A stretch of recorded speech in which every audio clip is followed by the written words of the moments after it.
ఈరోజు హైదరాబాద్లో వైఎస్ఆర్ కాంగ్రెస్ పార్టీ అధ్యక్షులు జగన్మోహన్ రెడ్డి గారి నివాసం లోటస్ పాండ్లో జరిగినటువంటి రాజకీయ పరిణామాల గురించి మాట్లాడే ముందు ఇంకొక విషయాన్ని కూడా మాట్లాడాలనే ఉద్దేశంతో నేను ఈ పత్రికా సమావేశానికి రావడం జరిగింది. అది దివంగత వైఎస్ రాజశేఖర రెడ్డి గారి కుమార్తె వైఎస్ షర్మిలమ్మ గారు. ఆమె మీద గత ఎన్నికలకు ముందు పనిగట్టుకొని కొంత ప్రచారం, మళ్ళా ఇప్పుడు పనిగట్టుకొని సోషల్ మీడియాలో తీవ్రమైనటువంటి ప్రచారం చేసి ఆమె వ్యక్తిత్వాన్ని దెబ్బతీయాలనేటువంటి ఒక విష ప్రచారాన్ని తెలుగుదేశం పార్టీ పనిగట్టుకొని చేయటాన్ని మనం గమనిస్తూ ఉన్నాం. అదే విషయాన్ని హైదరాబాద్లోని పోలీసు యంత్రాంగానికి మా పార్టీ నాయకులు షర్మిలమ్మ గారు వెళ్ళి రిపోర్ట్ చేయడం కూడా జరిగింది. అది ప్రాసెస్లో, యాక్షన్ తీసుకునే ప్రాసెస్లో ఉన్నది. ఈ సందర్భంలో చంద్రబాబు నాయుడు గారు మాట్లాడుతూ, మేము అలాంటి వ్యక్తిగతమైనటువంటి విమర్శలు చేయము, అలాంటి వ్యక్తిత్వాన్ని హననం చేసేటటువంటి కార్యక్రమాలు చేసేటటువంటి అలవాటు కానీ లక్షణం కానీ లేదు మాకు అని చంద్రబాబు నాయుడు గారే స్వయంగా చెప్పడాన్ని చూస్తే నాకు చాలా ఆశ్చర్యం వేసింది. ఎందుకంటే చంద్రబాబు నాయుడు గారి రాజకీయ జీవితం, చంద్రబాబు నాయుడు గారి రాజకీయాలు, రాజకీయ ప్రత్యర్థుల యొక్క వ్యక్తిత్వాలను దెబ్బతీయడం ద్వారా మాత్రమే, ఒక విష ప్రచారం చేయడం ద్వారా మాత్రమే, తన దగ్గర ఉన్నటువంటి మీడియా ద్వారా రాజకీయ ప్రత్యర్థుల్ని, వారి వ్యక్తిత్వాలని దెబ్బతీయడం ద్వారా మాత్రమే రాజకీయాల్లోకి పైకి రావాలనుకునేటటువంటి మనస్తత్వం కలిగినటువంటి వ్యక్తి అని నేను చెప్పవలసినటువంటి అవసరం లేదు. ఆయన చరిత్ర ఒకసారి చూస్తే అర్థమవుతుంది. ఎన్టీ రామారావు గారు, ఆయన మామగారు రాజకీయాల్లోకి ఆయన ప్రవేశించి చంద్రబాబు నాయుడు గారి తర్వాత ప్రవేశిస్తే వారి కుర్చీ లాక్కోవడానికి ఎన్టీ రామారావు గారిని ఎంతగా వ్యక్తిత్వాన్ని హననం చేశారో అప్పుడు పత్రికల ద్వారా నేను ప్రత్యేకంగా మీకు చెప్పవలసిన అవసరం లేదు. చిన్న కుర్రవాళ్ళకైతే తెలియదు కాబట్టి వాళ్ళకి చెప్పాల్సిన అవసరం ఉంటుంది. వ్యక్తిత్వాలను హననం చేసి ఎదుటివారి మీద బురదల్లి రాజకీయ లబ్ధి పొందాలనేటువంటి ప్రయత్నం చేసేటటువంటి నీచమైన స్వభావం కలిగినటువంటి వ్యక్తి ఈ రాష్ట్ర ముఖ్యమంత్రి, తెలుగుదేశం పార్టీ అధినేత. నేను మనవి చేస్తున్నా, ఇప్పుడే కాదు, పోయినసారి కూడా ఆ మహాతల్లి షర్మిలమ్మ గారి మీద ఇలాంటి అపవాదులు వేసి వాట్సాప్ల్లోనూ సోషల్ మీడియాలోనూ ప్రచారం చేయించారు. నేను ఒకే ఒక్క విషయాన్ని ఈ సందర్భంగా చెప్పదలుచుకున్నా. డాక్టర్ వైఎస్ రాజశేఖర రెడ్డి గారికి ఒక కుమార్తె, ఒక కుమారుడు ఉన్నారు. రాజశేఖర రెడ్డి గారి మరణం తర్వాత ఆ కుమారుణ్ణి తెలుగుదేశం పార్టీ, అదేవిధంగా కాంగ్రెస్ పార్టీ కలిసి వేధిస్తూ ఉంటే, చివరికి 16 మాసాలు జైల్లో పెడితే ఆయన కుమార్తె అయినటువంటి, చెల్లెలైనటువంటి షర్మిలమ్మ గారు పాదయాత్ర చేసి పార్టీని కాపాడినటువంటి మహిళ ఆమె. అలాంటి మహిళ మీద ఇలాంటి దుష్ప్రచారం చేస్తున్నప్పుడు మాకు బాధ కలుగుతా ఉన్నది. అది సాక్షాత్తు చంద్రబాబు నాయుడు నాయకత్వంలో ఉన్నటువంటి తెలుగుదేశం పార్టీ పనిగట్టుకొని చేయటం ఒక నీచమైన చర్య. దీనికి మీరు ప్రతిఫలం అనుభవిస్తారనే విషయాన్ని కూడా ఈ సందర్భంగా నేను చెప్పదలుచుకున్నాను. ఆమెనే కాదు, జగన్మోహన్ రెడ్డి గారిని వేధించారు, జైల్లో పెట్టారు. అయినా మొక్కవని ధైర్యంతో ముందుకు సాగుతూ ఉంటే హత్యా ప్రయత్నం చేసేటటువంటి పనికి కూడా పాల్పడినటువంటి నీచమైనటువంటి రాజకీయం చేసేటటువంటి వ్యక్తి చంద్రబాబు కాదా? అవునా? మనవి చేస్తున్నా. పోలీసు యంత్రాంగం కాదు, వేరే దాని మీద ఎంక్వైరీ చేయాలి అని ఎంక్వైరీ జరుగుతూ ఉంటే గగ్గోలు పెడుతున్నారు. ఎందుకు గగ్గోలు పెడుతున్నారని అడుగుతా ఉన్నా. వాస్తవాలు బయటకు వస్తాయని గగ్గోలు పెడుతున్నారా? ఇంత నేను చెప్పదలుచుకున్నది ఏంటంటే, ఒక నీచమైన స్వభావం కలిగినటువంటి చంద్రబాబు నాయుడు గారు వ్యక్తిత్వాలను హననం చేసేటటువంటి కార్యక్రమం చేస్తున్నారు. దీన్ని దయచేసి ప్రజలు అర్థం చేసుకోవాలని ఈ సందర్భంగా మీ ద్వారా, మీడియా ద్వారా ప్రజలకందరికీ మనవి చేస్తున్నాను. చంద్రబాబు ఒక నీచమైనటువంటి మనస్తత్వం కలిగినటువంటి వ్యక్తి అని మరొక్కసారి ప్రజలు గమనించాలని, ఈ షర్మిలమ్మ గారి మీద చేస్తున్నటువంటి దుష్ప్రచారం సందర్భంగా మీరు తెలుసుకోవాలని ఈ సందర్భంగా నేను కోరుతూ ఉన్నాను. ఇక రెండో అంశం, ఈరోజు హైదరాబాదులో ఒక రాజకీయ పరిణామం జరిగింది. ఈ రాజకీయ పరిణామం చూస్తున్నప్పుడు చాలా హైప్ చేశారు మీడియా వారు కూడా. చాలా ఉత్కంఠతగా తెలుగు ప్రజలు, రెండు రాష్ట్రాల ప్రజలు ఉత్కంఠతగా ఎదురు చూశారు ఏం జరుగుతుంది ఏమిటి అని. దానితో పాటు దేశవ్యాప్తంగా ఉన్నటువంటి రాజకీయ మేధావులు కూడా ఏదో జరుగుతూ ఉన్నది, ఒక ఫెడరల్ ఫ్రంట్ ఏర్పడడానికి కొంత కృషి జరుగుతూ ఉన్నది, ఏమిటి ఈ పరిణామాలని చాలా ఉత్కంఠత ఎదురు చూసినటువంటి సందర్భం ఇదని మనం చేస్తున్నాం. ఒక పక్కన దేశ ప్రజలు, రాష్ట్రాల ప్రజలు, మేధావులు ఎదురు చూస్తుంటే చిత్రం ఏంటంటే మరొక పక్కన తెలుగుదేశం పార్టీ వారు శోకాలు పెడుతున్నారు.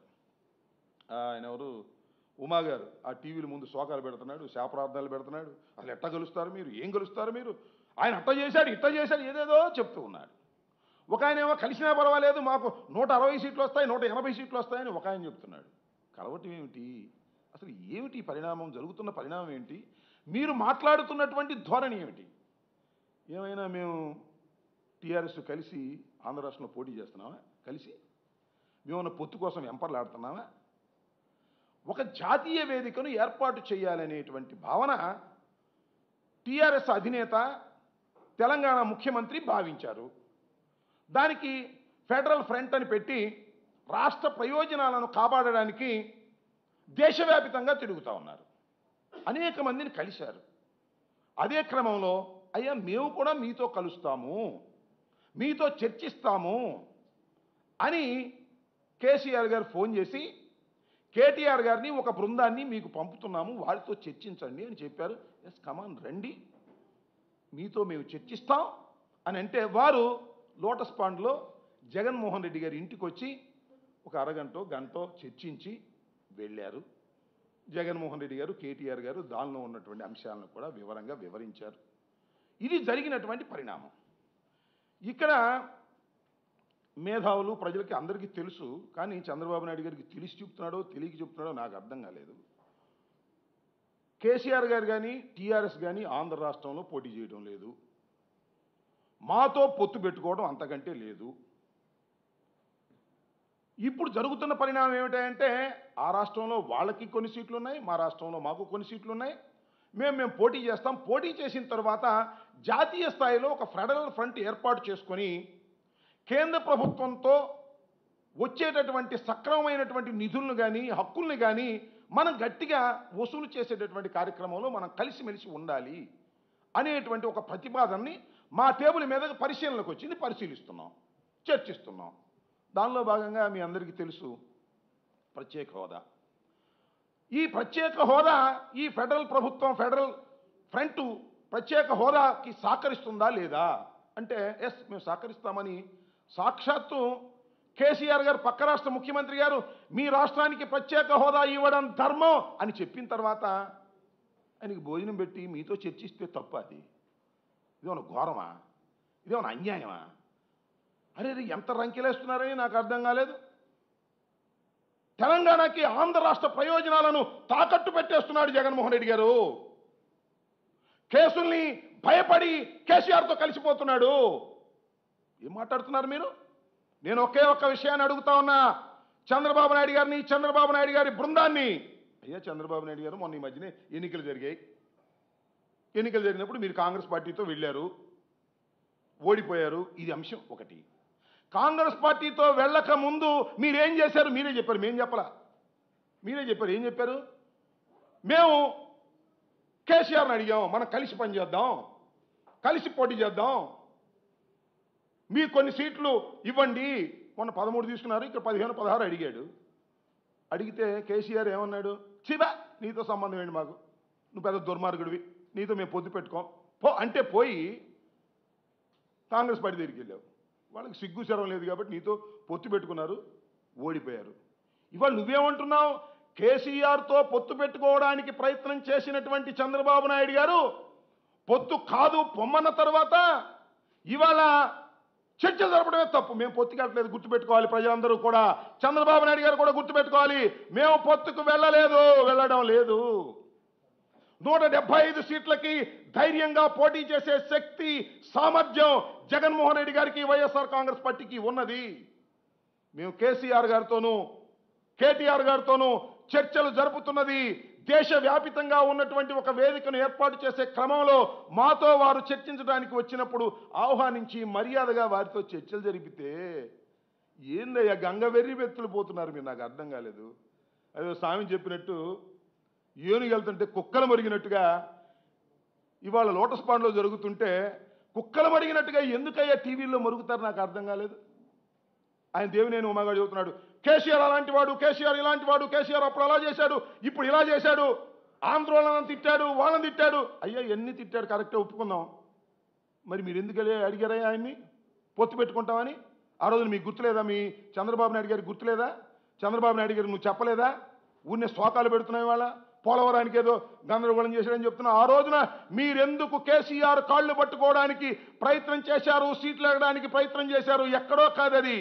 పాపం హరికృష్ణ గారు చనిపోతే అక్కడ పరామర్శించడానికి వస్తే వారి దగ్గర పట్టుకొని మనం పొత్తు పెట్టుకుందాం, మనం పొత్తు పెట్టుకుందాం అని ఎందుకు అడిగారయ్యా?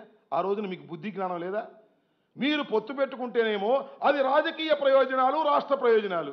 మేము చర్చలు జరిపితే తాకట్టు పెట్టినట్ట. ఏమిటి అన్యాయం అంటున్నా? దుర్మార్గమైన ఆలోచన చేస్తున్నావు చంద్రబాబు నాయుడు గారు. ఇది ధర్మం కాదని మనం చేస్తున్నా. మేము చాలా స్పష్టంగా చెప్తున్నాం. ఇవాళ ఒకే ఒక అంశం, ఈ రాష్ట్రానికి మొట్టమొదటి నుంచి జగన్మోహన్ రెడ్డి గారు, వైఎస్ఆర్ కాంగ్రెస్ పార్టీ చెబుతున్నది ఒక్కటే, ఈ రాష్ట్రానికి ప్రత్యేక హోదానే దిక్కు. ప్రత్యేక హోదా వల్లనే చీలిపోయినటువంటి రాష్ట్రం అభివృద్ధి పదంలోకి పయనిస్తుంది. దానికోసం ఎంత కష్టమైనా పడతాం, దానికోసం ఎంత పోరాటమైనా చేస్తామని పోరాటాన్ని చేస్తున్నటువంటి వ్యక్తి జగన్మోహన్ రెడ్డి అని మనం చేస్తున్నాం. ఏమయ్యా చంద్రబాబు నాయుడు గారు మీరేమన్నారు? ప్రత్యేక హోదా అవసరం లేదన్నారు, ప్రత్యేక హోదా దండగన్నారు, మీకు తెలియదన్నారు. మళ్ళీ మీరే ప్లేటు ఫిరాయించి ప్రత్యేక హోదా లేకపోతే కుదరదని చెప్పేసి కేంద్రం మీద ఇవాళ దాడి చేస్తున్నాం, ధర్మ పోరాటం చేస్తున్నాం అని మీరు చెప్తున్నారే. ఇవాళ కూడా మేము చెప్తున్నాం, ఇవాళ కేసీఆర్ గారు, కేటీఆర్ గారు వచ్చినప్పుడు ప్రధానమైన చర్చ ఒకటే, రాష్ట్ర ప్రయోజనాలు.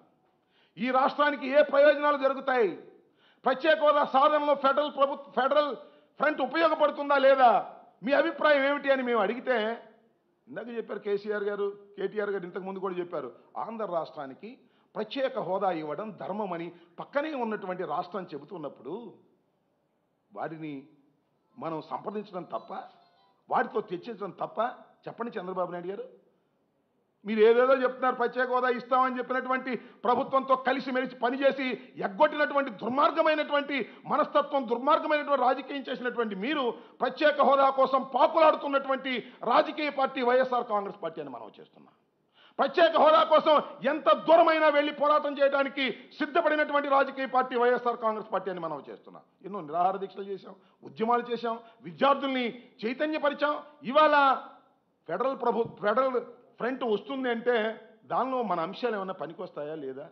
మన రాష్ట్రానికి ప్రయోజనం జరుగుతుందా లేదా? ఏమిటండి మా రాష్ట్రం దెబ్బతినిపోయినటువంటి రాష్ట్రం. ఈ రాష్ట్రానికి ప్రత్యేక హోదా మీరు కూడా సపోర్ట్ చేస్తారా అంటే వాళ్ళు సపోర్ట్ చేస్తామని అన్నప్పుడు వారితో చర్చించడం, వారికి భోజనం పెట్టి మంచిగా పంపించడం తప్ప దుర్మార్గమా? ఏమిటి, ఏం మాట్లాడుతున్నారు రాజకీయాలు? ఒక పద్ధతి ప్రకారం వెళుతున్నటువంటి రాజకీయ పార్టీ వైఎస్ఆర్ కాంగ్రెస్ పార్టీ. మేమేమి సీట్ల కోసం కక్కుర్తి పడడం లేదు. కేసీఆర్ గారు, కేటీఆర్ గారు ఇక్కడికి వచ్చి మాకు సీట్లు ఇచ్చి కారు గుర్తు మీద 5 సీట్లు 10 సీట్లు వాళ్ళకి ఇచ్చి మేము పోటీ చేయటం లేదు.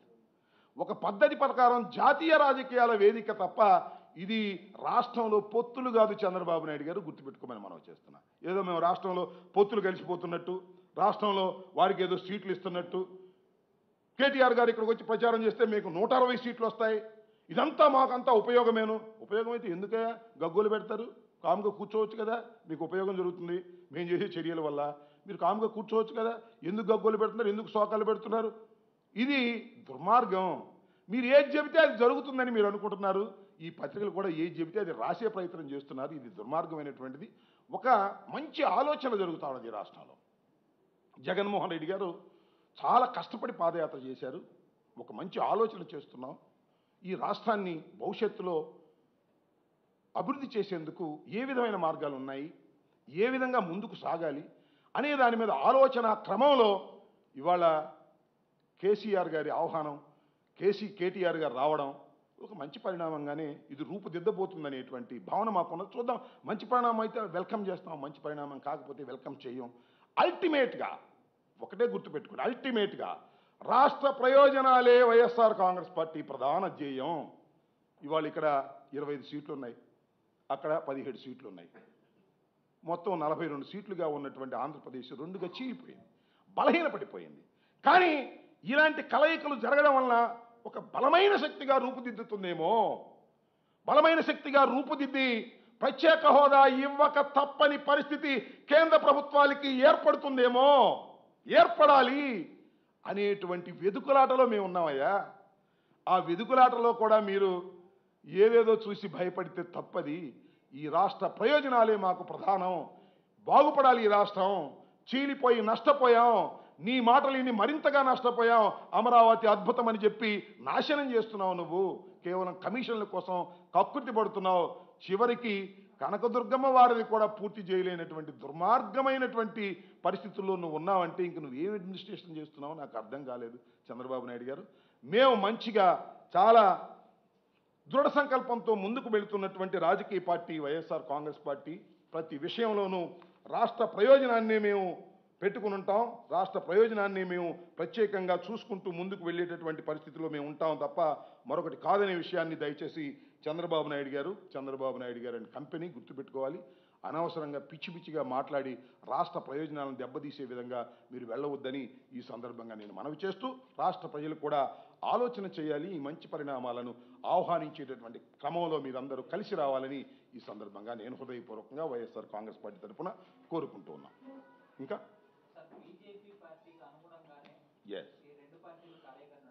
ఎస్, అసలు ఇవాళ మేము చాలా స్పష్టంగా మరి ఈ ఫెడరల్ ఫ్రంట్ ఏర్పాటు చేసేటటువంటి వ్యక్తులు చాలా స్పష్టంగా ఏం చెప్తున్నారంటే, భారతీయ జనతా పార్టీ ఈ దేశంలో పరిపాలన చేస్తున్నది, ఇంతకు ముందు కూడా చేసింది.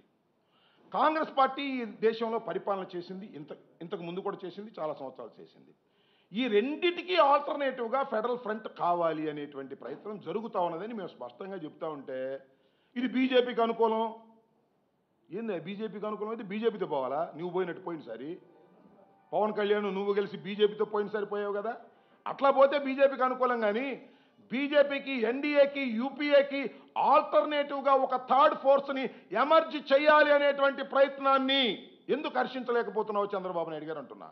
నేను ఒక్క విషయాన్ని ఈ సందర్భంగా కూడా చెప్పదలుచుకున్నా.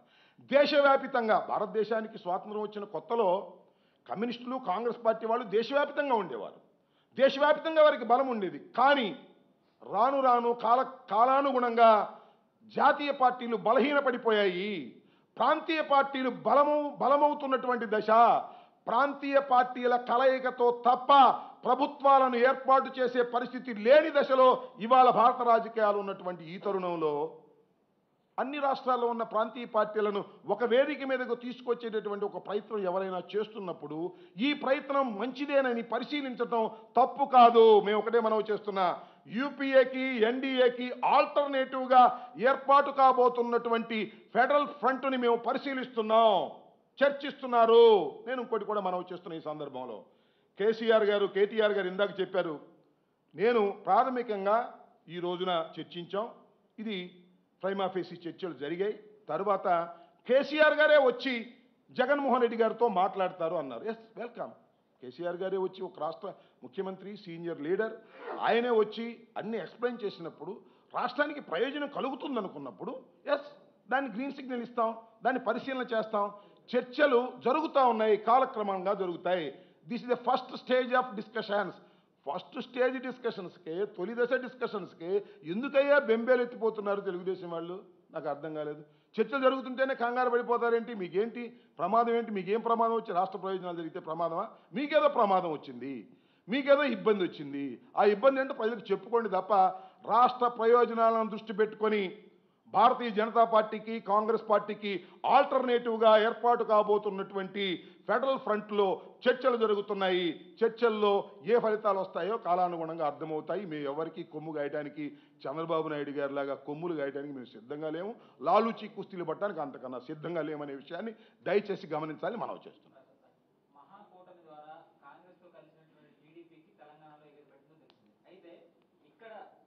రాష్ట్రానికి, రాష్ట్ర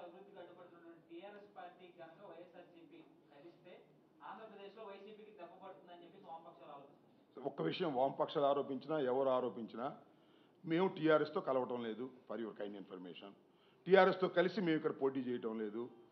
టీఆర్ఎస్తో కలిసి మేము అక్కడ పోటీ చేయటం లేదు. ఏ రాజకీయ పార్టీతో కలిసి మేము పోటీ చేయటం లేదు. ఇది ఒక జాతీయ అవగాహన. మీరు గమనించవలసింది ఏంటంటే, ఒక జాతీయ అవగాహన, ఒక వేదిక, ఫెడరల్ వేదిక. ఇప్పుడు మేము మా సీట్లు, వారి సీట్లు, అన్ని సీట్లు కలిసి ఒక వేదికగా ఏర్పడి రాష్ట్ర ప్రయోజనాల కోసం పోరాడాలనేటువంటి దృక్పథంతో ఏర్పాటు చేస్తున్నటువంటి ఒక వేదికని మేము చర్చిస్తున్నాం. దానికి ఎందుకు కంగారు పడతారు? మేమన్నా మహాకూటమిగా ఏర్పడుతున్నావా, లేకపోతే అందరూ కలిసి ఏమైనా సీట్లు సర్దుబాటు చేసుకుంటున్నారా? కానే కాదు. ప్రాంతీయ పార్టీలు ఒకరికొకరు మాట్లాడుకొని ఒక వేదికగా ఏర్పాటయ్యి కేంద్ర ప్రభుత్వం మెడలు వంచి నిధులు సాధించేందుకు ప్రయత్నం చేస్తున్నాం. లేదా కేంద్ర ప్రభుత్వంలోనే మా ప్రమేయంతోనే ప్రభుత్వాలు ఏర్పడే దశ వస్తే దాన్ని కూడా మేము చూస్తాం. దీనికి కంగారు పడాల్సిన అవసరం ఇదే మహాకూటమి కాదు. మేము ఓట్లు సీట్లు షేర్ చేసుకోవడం లేదు. దీన్ని గమనించాలి. కన్ఫ్యూజ్ కావద్దు. చంద్రబాబు నాయుడు గారు కన్ఫ్యూజ్ చేస్తారు. కన్ఫ్యూజ్ కావద్దని మనవి చేస్తున్నాను. చంద్రబాబు నాయుడు గారు మళ్ళా సాయంత్రమో లేకపోతే రేపో వచ్చి 2 గంటల సేపు సుత్తేస్తాడు దీని మీద. దానిలో ఏం అనుమానం లేదు. ఏదో కన్ఫ్యూజ్ చేస్తాడు. నేను ఆ 2 గంటలు ప్రెస్ మీట్ పెట్టి సుత్తి వేసి టీవీల వారు ఎవరైనా లైవ్లు ఇవ్వకపోతే వారిని మళ్ళా ఫోన్లు చేసి బెదిరించి లైవ్లు ఇప్పిస్తారు. దయచేసి అందరూ వినండి. ఆయన ప్రెస్ మీట్ చెప్పే ముందు ఒక్క ప్రశ్నకు సమాధానం సూటిగా చెప్పి ప్రెస్ మీట్ చెప్పండి. ఆ ప్రశ్న ఏమిటంటే, అయ్యా చంద్రబాబు నాయుడు గారు, మీరెందుకు కేసీఆర్తో ముందుకు వెళ్ళాలనుకున్నారు? ఆ రోజుకి ఈ రోజుకి మార్పు ఏమిటి? మేము చర్చలు జరిపితేనే తప్పు, మీరేమో వెళ్ళి ఆయనతో పాటు ఎన్నికల్లో పాల్గొని సీట్లు సర్దుబాటు చేసుకుని పోటీ చేయడానికి ఎందుకు తాపత్రయపడ్డారో దీనికి సమాధానం చెప్పి మీరు ప్రెస్ మీట్ చేస్తే బాగుంటుంది. దయచేసి ప్రజల్ని ఇసుకించొద్దు గంటల తరబడి. ప్రజలు తీరిగ్గా లేరనే విషయాన్ని కూడా దయచేసి గుర్తుపెట్టుకోండి. చంద్రబాబు నాయుడు గారు కన్ఫ్యూజ్ చేస్తే ప్రజలు కన్ఫ్యూజ్ కావద్దని కూడా ఈ సందర్భంగా చెప్పదలుచుకున్నారు. కాంట్రాక్టర్లకు కక్కుర్తి పడాల్సిన అవసరం మాకేం పని? కాంట్రాక్టర్లకు కక్కుర్తి పడవలసిన అవసరం కానీ, కమిషన్లకు కక్కుర్తి పడవలసిన అవసరం కానీ చంద్రబాబు నాయుడు గారికి ఎందుకు? చంద్రబాబు నాయుడు గారు మరి కేసీఆర్ని, ఇంత దుర్మార్గమైనటువంటి కేసీఆర్ని, ఇంత వ్యతిరేకమైన కేసీఆర్ని ఎందుకు పిలిచావయ్యా? మన అమరావతి నిర్మాణం అది శంకుస్థాపనకి ఎందుకు పిలిచావు? ఆయన అది యాగం చేస్తుంటే నువ్వెందుకు ఎగ్గట్టుకెళ్ళావు? అంటే నీతో ఫ్రెండ్షిప్ అయితేనేమో రాష్ట్ర ప్రయోజనాలు, మేము చర్చిస్తేనే అన్యాయం. ఏంది ఇది? బుద్ధి జ్ఞానం ఉండాలి దేనికైనా. వయసు రాగానే సరిపోదు. కాస్త ఆలోచించేటప్పుడు బుద్ధితో ఆలోచించాలా. మనం చెబితే ప్రజలు నమ్మే విధంగా చెప్పాలి తప్ప పచ్చి అబద్ధాలు ఆడేటువంటి పరిస్థితుల్లో దయచేసి చంద్రబాబు నాయుడు గారు లాంటి సీనియర్ నాయకులు ఉండటం చాలా దురదృష్టకరమైనటువంటి పరిణామం.